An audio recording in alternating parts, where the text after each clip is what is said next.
Hello and welcome back to Gunters Universe, everyone. How are you guys doing out there? Yeah. Getting pumped for another show. I'm super excited. I'm excited because of my guest tonight. She's awesome. She is the brand director for VRScout, the immersive media and news company based in Los Angeles, as well as the co-founder of Reality Inspired, which connects brands to VR, AR as marketing and sales tools. And she's also the host of the Real Virtual Show, which features interviews with leaders in the mixed reality space, and the VRScout Report podcast, which is a weekly wrap-up of VR and AR news. So without further ado, let's welcome Malia Probst to the show, everyone. Malia. Welcome. Dude, Gunter, thank you so much for having me here. Seriously, thank you so much for the invite. I have been so pumped about this. Yeah. Oh man, I've been wanting to have you on for a while. Of course, we met. We had me on your show, the Real Virtual Show, on episode 6, which was in December of last year, 2015. And it was such an honor, and I love your personality. We became friends very fast. You're cool. I'm cool. Your dad's cool. I mean, your dad kind of he was very cool. I haven't seen him talk to him in a while. Of course, we're all doing all kinds of things, so haven't been over there hanging in the chat. But Mike's doing well. I'll tell him you said hi. Say hello to Mike. I will. Hopefully, we'll see him in a virtual audience in a couple years from now when he gets, I'm sure, some sort of virtual. Does he have VR at home, actually? Yeah, you know what? Actually, it's super cool. My dad is. So I'm from Indiana originally. I live in Los Angeles.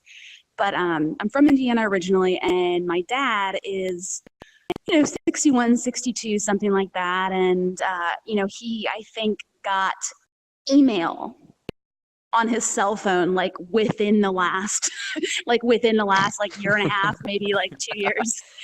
So not a tech guy, not a tech savvy guy. And then since I got in the virtual reality space about a year and a half ago, he actually got a Gear VR last November or December when it actually came out. So he and I have met up in alt space before. He goes on Gear VR and checks things out. He is now this 60-something-year-old in Indiana who's a businessman, who's a Republican as well. But he's, you know what I mean? But someone who is now a huge proponent of virtual reality. And, through meeting people like yourself, he's really understood that it is so much more than what he initially thought. And so by people like yourself being so kind and welcoming and him kind of getting his feet wet, yeah, man, he's virtual Mike. Yeah. Oh, that's so cool. I can't wait to hang out with him in the future. That'll be so cool. Let's back up before we keep going with the interview and say hello to Bob, aka Cause and Effects, my awesome co-host. What's up, Bob? Hello, everybody. And say hello to Kenny. He's on cams. You can't see him right now. He is floating around with the virtual camera system. What's up, guys? Be able to hear him? Yeah, we can hear him. Hey, Kenny. All right. Hey, Kenny. What's up? And it was awesome. We were all at SVVR last May, and we've all hung out, partied together. It's just really great stuff. Love, one of the great things about VRChat and VR's community. We love it. That's why we're sharing it with people, trying to share that passion and get those new people in the door because we want to meet them too. It's just been really, really fantastic. So great we could all come together in space again. It's not meet space, but it's virtual space, and it feels pretty good. And you're freaking Funky Kong. And I'm Tron, and you're Boba Fett, so it doesn't get any cooler than that. I'm digging these enormous oversized hands, I can tell you that. Yeah. Oh, scale is so cool, right? So I'm a bit taller in here than I normally am because I want to be a little taller, or I'm shinier. No. But you can have bigger hands, or some people have tiny avatars. Yeah. Oh. I just was oiled up that day. Anyways, keep going with avatars are freaking awesome. They're a ton of fun. And all right, so let's go through kind of the normal kind of interview questions. Tell us a little bit of your background, a little bit about Malia Probst before VR. Yeah, totally. So I'm from Indiana, went to college, and then I was like, hey, this weather sucks in Indiana. This is terrible. This is a terrible idea to continue to living here when I don't have sunshine all the time. So after graduating, I moved out to Los Angeles. That was 7 years ago. And my background is not in games. I'm not a developer. I'm not a gamer. I'm not a coder. I do not have a technical background at all. And my background is actually in luxury hospitality and digital strategy and social media marketing. And so I heard about VR in the spring of 2014 when, Facebook decided to open their wallet real wide and drop a big chunk of change in Oculus's lap. And when I saw that $2 billion price tag hit the headlines, I was like, what is this? Is virtual reality a thing? Is the Matrix going to become a reality? And I immediately saw all of the storytelling applications and the marketing applications, but what really excites me is the therapeutic applications. And then I found out about all the practical business applications and enterprise solutions. And then I realized what this truly is, and what it truly is the next phase of computing. And this is the next level of how humans are going to be interacting and collaborating all across the world. And once I realized this is a fundamental change in how humans relate to each other, that is what interests me as a human being in the world, is other humans. And so once I realized that this is spatial computing, this is perhaps the final medium. And once I realized that, I was like, how do I get in? This is amazing. How do I get in there? And I was really, really fortunate. I had just left a position managing a high profile members club in Los Angeles. It's a global members club. It's called Soho House. And I left my position there. I was managing that. I left there after being 3 years with the company and co-founded a digital marketing and social strategy company. And I was like, I don't know how I'm going to be able to get in VR because of my non-technical background, because of the lack of coding skills, developing skills, because of my lack of any type of game knowledge, quite frankly. I didn't see how I'd be able to get in. And then I was fortunate enough to have a project drop in my lap about 1.5 years ago to produce an episodic film series. And since then, that project has actually since fallen apart. But that was what gave me the cojones, that's what gave me the courage to be able to segue out of social marketing and out of digital strategy over about 8 months at the end of 2015 to kind of friendly hand off all of my marketing clients and take on production projects in VR. And so I've since been focusing on that full time. And I was really, really, really fortunate to have that opportunity because I was contracted on that. So it gave me the financial breathing room to be able to get in this space full time. So what was your first VR experience then? Yeah. Ooh. You know what? I think, that's actually a good question. I think it was something from Otherworld. I think it was Sisters. I think it was Sisters 1. Mike Murdoch from Otherworld, he is with Trihelix now up in San Francisco, but he was down in Los Angeles. He came through the USC program, and then he co-founded Otherworld, and he was the one that gave me my first real experience in VR. And it wasn't something as polished as this, it was still something that was a bit more that was, over 1.5 years ago.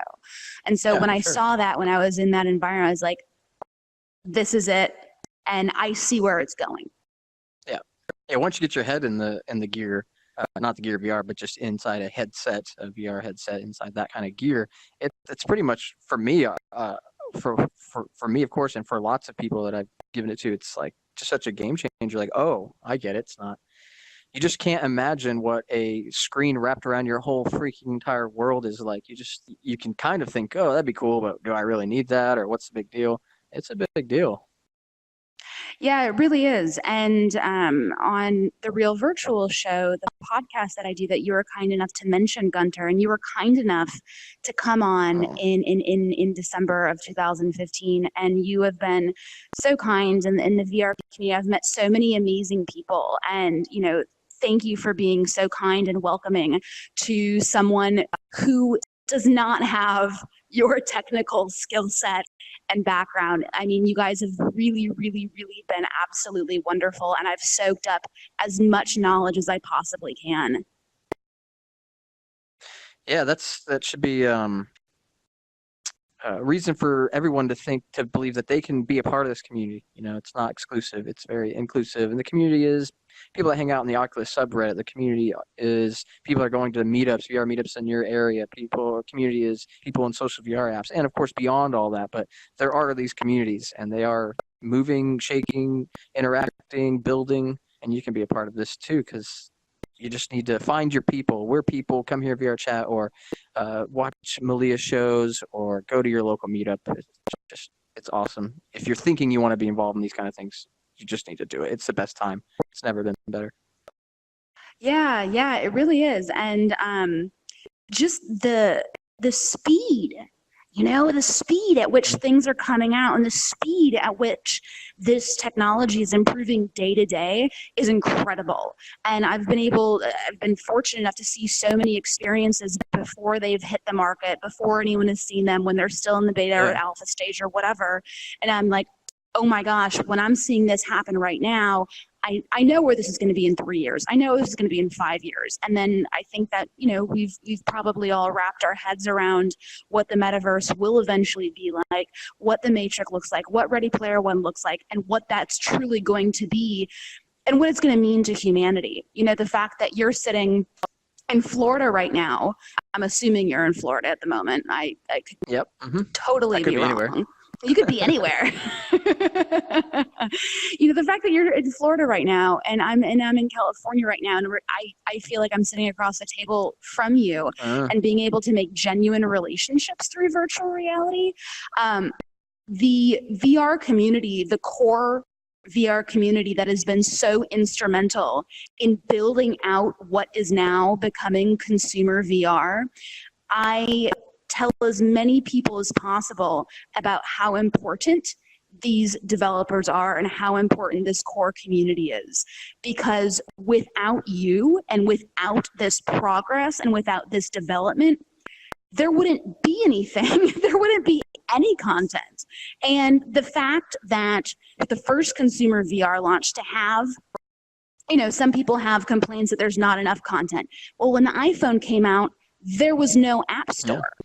And the fact that we have such rich content and such natively VR developed content specifically for this amazing, incredible, immersive environment, that's where the true magic happens. And the people that have the imaginations and have the skill set to be able to create these worlds natively in VR, not porting over another game from anywhere else, but really truly creating UIs and really truly creating experiences natively in VR. This is really where the magical stuff happens. Oh yeah, absolutely. It's been like a little bit of a difficult year for developers, indie developers, right? Like they were able to release, hopefully they release their products on Steam and on home. There's been some difficulties there with who got to be part of a launch title or come a little after, and it's heartbreaking because some of them aren't getting, they're not putting as much food on their dinner plates as they should or deserve. And then you're seeing bigger dogs step into the game. So totally, as a core community of indies and just of average folks, enthusiasts, hobbyists, it can be we really do. Those developers are near and dear to our heart. So I think what you're saying is so important to praise them, support their games, buy their games. It's really important. Maybe the game is more expensive than you think you should pay for it because it's lacking, I guess, in the amount of time that you could play it. But you got to think this is how the industry gets started. And so if you're really a hobbyist or enthusiast, I think it's kind of our responsibility as those kinds of people to support our developers. So what's going on here, man? We got UFO abduction, please. Don't. I know. Oh, the Scott. lighting is kind of crazy. Hey, Hey, Scott. what's up, Scott? I don't know if your mic's working, buddy. Scott was on your show I don't know if it's a couple weeks ago. Yeah, Scott was on. We talked here. about Google Maps. That Nice avatar. to see you. Mm-hmm. Scott, I do have to ask you though to change the avatar just because the lighting on that thing just is crazy and It's an kinda avatar I haven't blinds used really people. that often. Sure. If you could switch out of that would be great. It's kind of fun how it like just changes fun. everything. Yeah. Yeah. It's Oh, cool man. seeing If we're how, out in like how a everything campfire responds. scene, yeah, and like seeing, I don't know. I wish I could take you on a tour for hours with showing you all kinds of fun stuff like that. So For Well, days. why don't we just hang out here for a week and not go to sleep? We'll just party. It'll take us that long to get through. All right. Getting off track here. Okay, so that's a bit about your background. Tell me a bit about now. I know you've been working with VRScout. Jonathan, Eric are great guys. Loved that I got to be on the VRScout podcast with them as part of the panel with me. You know, it's such an honor for me to get to meet people in the community, and then for people to allow me to bring my ugly mug and make it 1/4 of the screen with my webcam to share with these other guys that their mugs are definitely not ugly. Is definitely they're kind of gorgeous guys, you know. And here I am. You are really with the- underselling the glory of the beard, my friend. Some people do tell me Really that underselling the beard it. is nice. It's bigger now. It's gotten glorious. grayer, more gray and Gandalfy. More Gandalfy every day. It's wisdom. I would say, yeah, I think so. That's what I try to tell myself. It's distinguished. Yes, it's wisdom after making so many dumb mistakes. Yes. So so you're not just hosting the VRScout Report podcast, which is freaking awesome, but now you're the brand manager or the brand director. This sounds perfect for you. Tell me about how that came to be. Yeah, for sure. So basically, VRScout started in January of 2015. They started out as a media news publishing site, and then over the last 10 months or so have grown into one of the biggest immersive media companies in the world. And these guys are really, really, really awesome dudes. I mean, just fundamentally really good humans. And they have such amazing desire to share this technology and to share this collaborative quality with people all over the world, and specifically creators and artists and musicians, and really getting the tools of what a lot of people think the tools of tomorrow, right? But we know that these are the tools of today. So it's about empowering those creators to really be able to use these tools and be able to create amazing things from them. So we met at VRLA, actually. In January, we officially met there. We got our paths kind of crossed at a couple of events back in 2015, kind of in the fall or whatever. But we officially met at VRLA in January, really hit it off. We had a lot of aligned goals. We had a lot of aligned values. We share the same ethics and the same sort of value of people. And so we kind of just started collaborating. We live right in the same neighborhood, and so to be able to have such close proximity to such a rich talent pool with such high standards was really amazing. And so we just had our visions, they kind of aligned. They kind of aligned really well. And so I wanted to do a news-focused content series. And a year ago, there wasn't that much news coming out really in the VR AR space. And then even within the last 6 months, it is sped up to such a quick rate, and there's so much news coming out every single week.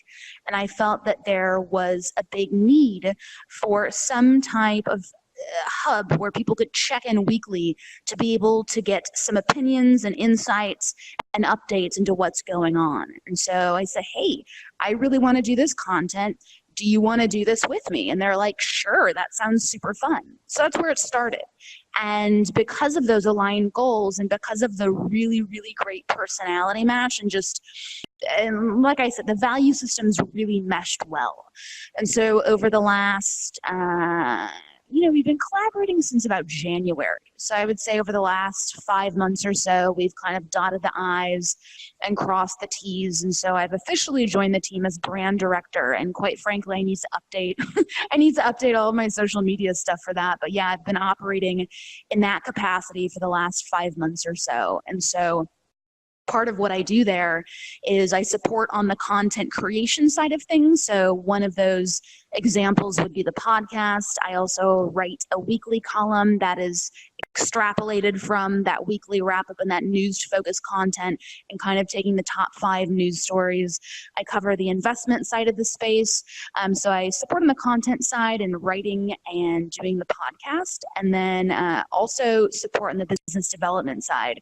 So that is kind of with their events side of things, and that's also with the agency model that they have, which is helping agencies and creators all around Los Angeles and the world figure out how virtual reality fits into their revenue model, and really figuring out and helping people kind of monetize this and be able to, do this professionally and be able to fit this technology into their existing model and really, really getting people passionate about it.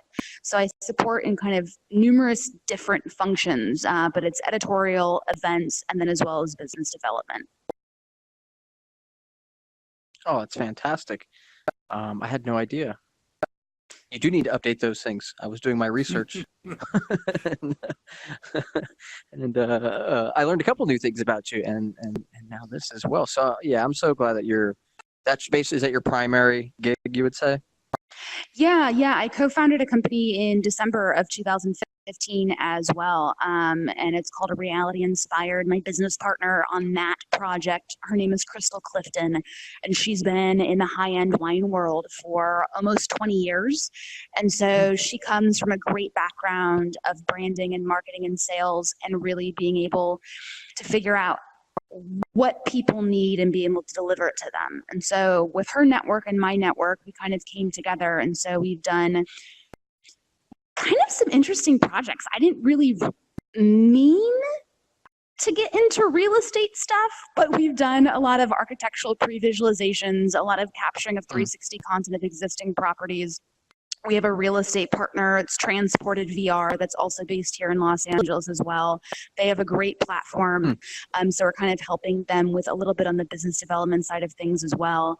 And then, yeah, we do branded content, and we help brands figure out how this technology fits into their marketing revenue, and how it fits into their kind of sales model, and how it can be a practical applied tool. And so with that wine background, we have a project called VR Vino, and so that's about 360 stories, 360-degree video stories that are telling the tales and the personalities and the families and the faces that go into the winemaking business. So it's kind of like the stories behind the grapes. Well, that's really cool. So that's a project you guys are currently working on with them, or have you completed these projects? Yeah, there are some completed projects, and like a lot of them, like for example, we did like an architectural pre-visualization of a golf course, and so that's not something that's like released. That was something that they took to their board. You know what I mean? They took that to their board, they took that to their investors to be able to raise the funds for people to say yes to this golf course. And so they did get the go ahead. So that was successful. Another one that we're currently working on right now, there is a $12 million penthouse in downtown Los Angeles. And so that's going to be finished under construction at the end of 2016, beginning of 2017. And so it's about creating this environment before it exists. And it's also about getting that experience in the hands of potential buyers. So as I'm sure you can imagine, the market for who is going to buy a $12 million penthouse in downtown Los Angeles is pretty small. It's not a big market. So when you're looking at the heat map of where these qualified leads are globally, we're talking about Dubai, we're talking about London, we're talking about Shenzhen, we're talking about New York, Miami. You can probably pick on a map what the heat map looks like. And so we come up with novel ways to get the experience in the right people's hands at the right time, and really making it accessible to them, and also feeling comfortable because if you're someone who's buying a $12 million penthouse, you need to have your hand held with the technology. And so we come up with innovative ways to really hold people's hands so that the technology isn't a barrier. And so we lower the barrier of entry and really make it a practical sales tool. This company, for example, their pain point is it's not a global chain. They're in Vancouver and then they're in Los Angeles. So it's about how they get executive sales. And so that's sort of their pain point. And so we came up with a really great way to kind of get that in the hands of the people that are making those executive sales choices for that property, and then also for the qualified buyers for the penthouse. So that's kind of a very specific use case, but it's not limited kind of to that, but it's all about helping them fit it in to their current marketing and future marketing and sales tools. So it seems mostly like teleporting people, transporting people to locations, whether it's golf course or some sort of real estate. Is that so? 360 videos at this point, or is there something more? Are there CGI kind of generated environments people can walk through? Yeah, for sure. So, for example, like the architectural pre-visualization, that would be a CGI. So that's a 3D modeled environment. And then kind of something interesting that we do is we actually have art dealers that we collaborate with and we partner then directly with the artists as well. So in these architectural pre-visualizations, the environment can be kind of sterile and it can be kind of boring. And so we take high resolution photographs of existing art pieces.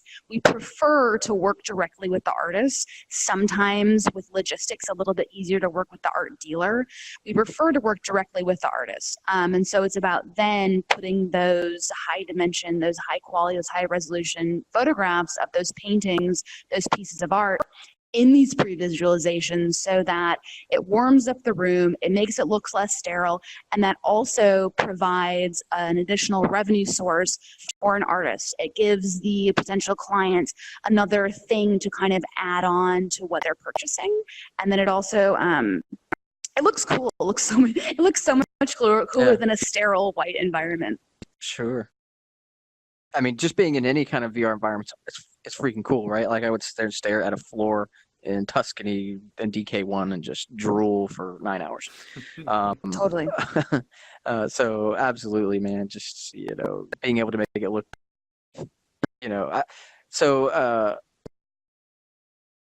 So for the golf course clients, they were selling a golf course and they used this tool to see in 360 in this case, or was that also CGI pre-rendered? Yeah, that was a pre-rendered environment as well. So that was actually, they took that pre-rendered environment and that was built for the gear. And so they took that and they showed it to their investors and they showed it to their board. And so with that sort of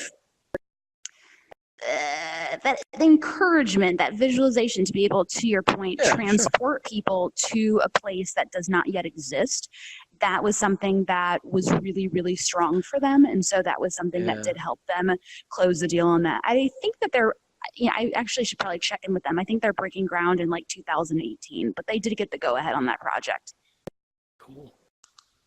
Yeah, it is really cool to hear about VR being used in that practical senses, right? Like I'm using VR to do practical things is it's not so practical to do a talk show here in VR. It's a little less practical of a thing than doing it.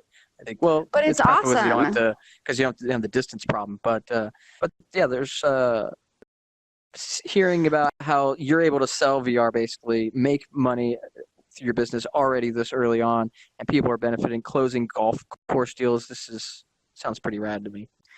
I mean, quite honestly, it's like that's not specifically like what I truly find the value of virtual reality to be. I don't in any way think that this is kind of the end goal for VR to be a marketing and sales tool. You know what I mean?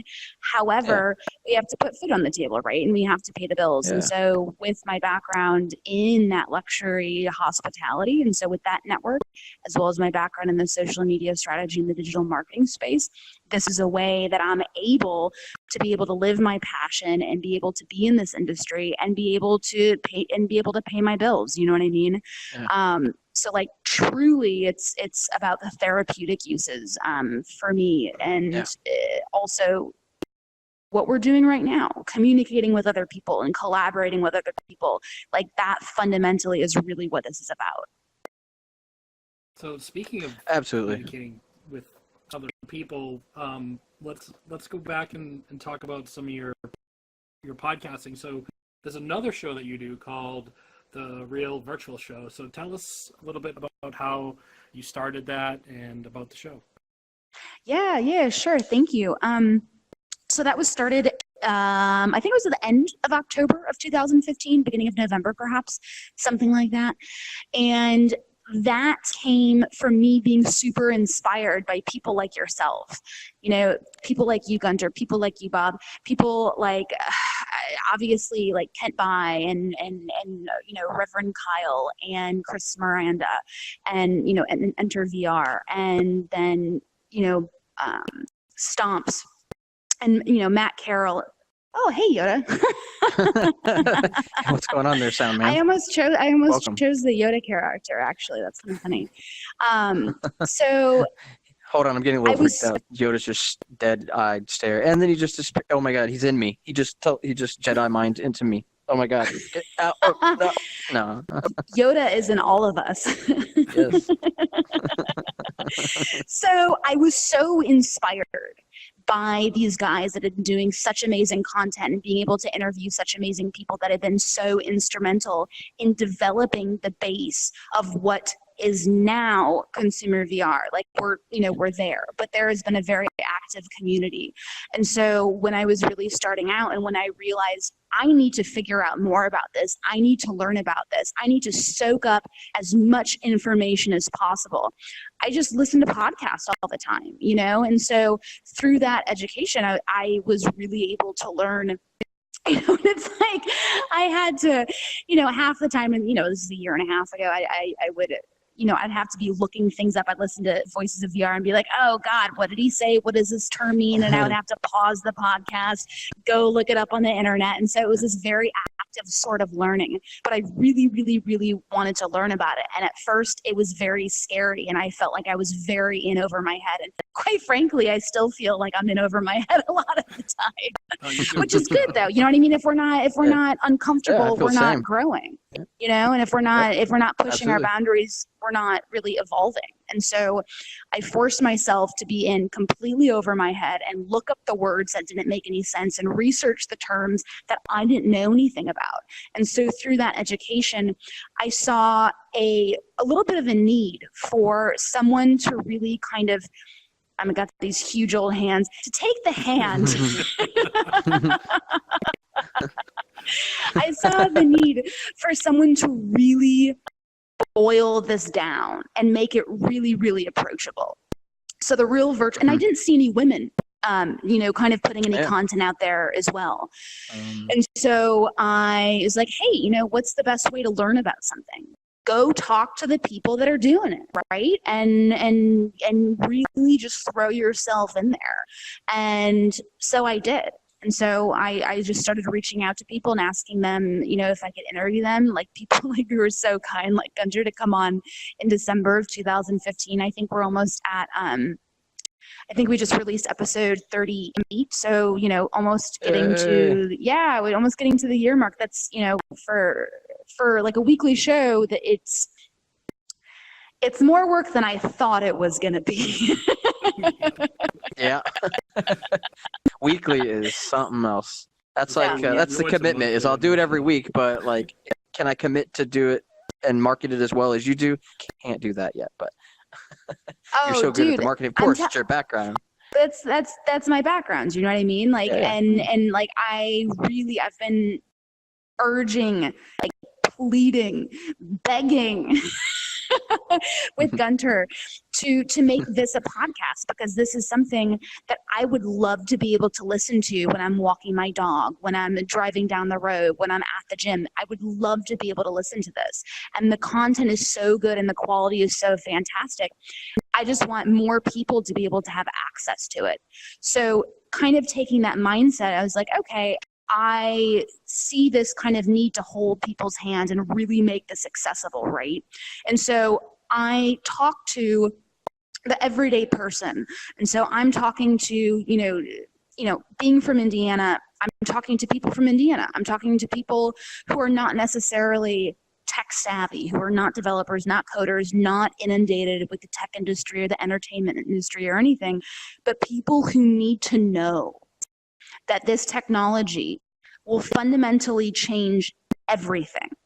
And I don't want people who don't have access to knowledge, who don't have access to resources, to be left behind, because this is the next computing platform. This is perhaps the final medium. And so all of those enterprise solutions, they need to know about this before it's too late. You know what I mean? And so I kind of think of myself as sort of that bridge in between the really, really tech savvy people, this really amazing, wonderful, deep-seated, tightly knit VR community, and all the people in the entertainment industry who have kind of jumped on in the last few months. You guys know what I'm talking about. I know, I'm preaching to the choir there. It's about bridging that gap. So regular, general public, Joe Schmo, Jane Schmo, entertainment guys, and then we have the really, really amazing people that have been pioneering this, and in some cases for decades. So it's about holding people's hands. And so the first question I ask in every single one of my shows is, what is virtual reality and why should we care about it? And it seems like an easy question at first. Everyone who's here, you're in VR. You know what VR is. You don't need someone to tell you. However, a lot of people do. Most people haven't been able to try it. So by defining a term, first of all, we define the terms, right? We define what we're talking about. So right away, nobody feels, oh, I don't know what it is. I haven't tried it. I'm left out. I'm disinterested. It doesn't have anything to do with me. So not only does it define the terms, but it tells you why we should care. And so by telling people why this is valuable, it's incentivizing them to learn about it, right? But for people that are very familiar with VR, that are very much entrenched in this industry, what it does for that aspect of the audience is it kind of reveals a little bit about the person that I'm interviewing. So it kind of shows us where they're coming from. It shows us a little bit of what their value system is. It gives us a little bit of a peek behind the curtain into what make that person tick. And think about it. How would you, I know how you answered it, Gunter, but how would you answer what is VR and why should we care about it? Every single person in this room, every single person in the world would have a different answer. And so because of that complete subjectivity in that answer, define the terms, tell us why we should care, and then we also get to find out about you and your value system and what makes you tick right away. So you've had some really cool guests on your show. So aside from Gunter, who are some of your most memorable guests?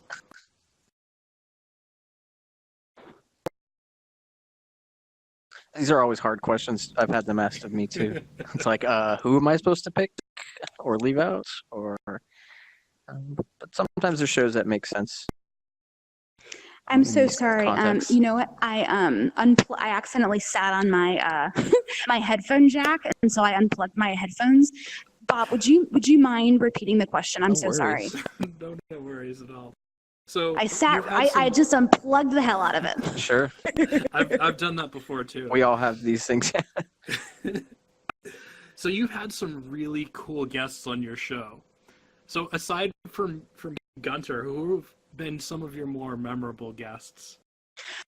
Oh man, I've really been super lucky in the people that have said yes to me asking, and thank you again, Gunter, for being so kind and welcoming. I think Scott is still in here. Is Scott still in here? Scott Nebeker was on there. And then, Scott. So Scott just came on a couple weeks ago. He was awesome. He really opened my eyes into kind of what Google Maps is and sort of what the background is and how that volumetric capture has a little bit of its roots in the in Google Maps. Another one of my favorites is Maureen Fan, and Maureen Fan is the head of Baobab VR. And I've had a career crush on Maureen Fan for a couple of years. She used to be with Zynga, and I'm sure you guys are all familiar with a ridiculous game called Farmville. Mhm. I have never We don't played want that in Farmville. VR. We don't want. I have never Please, played no. Farmville. I have never played Yeah, I Farmville, haven't either. nor do I really particularly have any interest in it. Why I thought Maureen Fan was so interesting is because she has such an intense love of animation. And so when she came from VP of Games at Zynga, she's now started this company called Baobab VR. They're doing amazing CGI cinematic content, really, really beautiful stuff. They're telling really inventive, beautiful stories with fun characters and really, really good artwork. Something that I found really interesting from her is how she is taking her experience at Zynga and then extrapolating that information and parlaying it into Baobab VR. So if people are having questions about how to monetize games, if people are having questions about how to monetize what they've developed, Maureen Fan, what she did at Zynga is make money out of baskets of bubbles. You know what I mean? It's Farmville. Yeah. Like, I remember always seeing like these Facebook notifications where I'm like, what the hell is this? You know what I mean? Like, it wasn't my jam. But the point is that she is someone who's incredibly intelligent. And when you trace the rise and then the eventual downfall of Zynga, you can pretty much trace it to Maureen Fan. So when it rose like this, just like a rocket ship, that was all Maureen Fan. And then like when it went like this, it just went just down, that was when Maureen Fan left Zynga. And so pay attention to how Baobab VR is releasing content, because she is someone who is taking that really, really, really deep knowledge from monetizing mobile games in the casual gaming market into VR. So I would really pay attention to what they're doing on the marketing side of things, what they're doing on the subscription side of things, what they're doing on the episodic side of things, because take notes, she knows what she's doing. So Maureen Fan was definitely a big favorite of mine. I got to interview Rubik from Altspace. Rubik is awesome. Like, he is, Yeah, we're he's bros. so rad. Yeah. Yeah, We've no, absolutely. been Like, doing this and that's for years. Yeah, I love him. Oh, I I remember feel- we hijacked your real virtual show one night after you had. People can call in at the very end, ask questions. I love, like here. I love that the audience is here. They can talk to us afterwards during the show, whatever. And on your show, which is on Blab, we should talk about that in a little bit. People you can know call in what? at the end. Actually, let me update you on that. So the show originally started, so it was being captured in a live stream format. And you can kind of think of like VRScout perhaps. But instead of one person being able to live stream at a time, you had the capacity to live stream in up to 4 people simultaneously on quadrants. So kind of think of like the Brady Bunch. And then there was the ability to have a chat on the side. And it was great. You can kind of bring in comments, you can bring in conversation and weave it into the conversation, the interview, or whatever it was. However, the application, the product just wasn't performing the way that we needed it to anymore. So unfortunately, not unfortunately, it's kind of been fun. I've been doing that one on my own the last couple of months. So it's just been a solo podcast. I'll just record it directly onto the computer. And then the VRScout podcast, that's how that started as well. That was a call-in show. And then the Real Virtual Show, they both started as live stream formats, but because the tool that we were using just was not performing the way that I needed it to, both of those have then since kind of refocused in how the content is captured. So the Real Virtual Show, which is interview-based, we do Skype calls. So we do a Skype audio call. I record the Skype call, and then that's turned into the podcast. And the VRScout Report podcast, the weekly news-focused content, I've been doing that by myself. I've been doing that solo for the last couple of months, which is why you have not been back on, Gunter. But I wanted to tell you that I do want to like open it back up and be having people on. It's just going to be like one guest per week, and it's going to be a recorded Skype call. So I want to count on you to be able to come back on at some point soon. You can count on me anytime. Woo! Oh, that's Funky interesting. Kong. Yeah, I haven't caught a live show in a long time, and I couldn't tell that was going on in the podcast. So that's pretty. It sucks, but it's also, well, no, it kind of sucks. I like the lab. It sucks that they're not working out as that tool. I thought it was really cool, and I'm really glad that you turned a lot of us onto it. It's a cool tool. It was a really cool tool. It was a really great way to kind of form a community. And Yeah. it was a technology that, is still a disruptive technology. It's not like virtual reality, but it was something that was a little bit more approachable to the general public than having to put on a headset on your face, have this really robust PC to be able to dial in and all that. It was something that you could do on your phone, you could do on a laptop, you could do on a MacBook, whatever. And so it was a little bit more accessible. So it's unfortunate, but you know what? What are the only constants? Death, taxes, and change, right? Yep. Yep. It is what it is. It's all good. But that was really funny. So Gunter, I think it was the Rubik episode. So when I was interviewing Rubik in January, it was so funny. There was some glitch in the system. And so I had actually ended the show and I had signed off. And my dad, the one from Indiana, who is like Mr. Virtual Reality now, that, he's like not tech savvy at all, but now he loves VR. He texts me and he's like, "Hey, the show's still going." And I was like, "Really? The show's still going?" And he's like, "Yeah." And he's like, "They're still going." And I was like, "Oh, really? That's hysterical." And so I was cooking dinner, and this was like 20 minutes later or something. And so I look on my phone and I'm like, "Oh shit, they're still hanging out." We hijacked your stream. And like they weren't able to like buzz people in because you were able to buzz in like those 4 quadrants, so you could buzz in up to 4 people at a time. And so I just like remotely on my phone while I was cooking dinner, like enabled more people to be buzzed in. And so like I was like, sure, whatever, hang out, have a good time, have fun. Totally hijack it. Why not? It was so much fun. I'm so glad you just had so much fun with that with us. It's such a great personality. So just always keeping things fun. It's really the magic ingredient, and well, kind of anything, but especially this stuff that we're doing. Keep it fun. Totally. And you know what? No matter who you are, what you're doing, what industry you're in, if you are taking yourself too seriously, stop right now. Yeah. We have one life, right?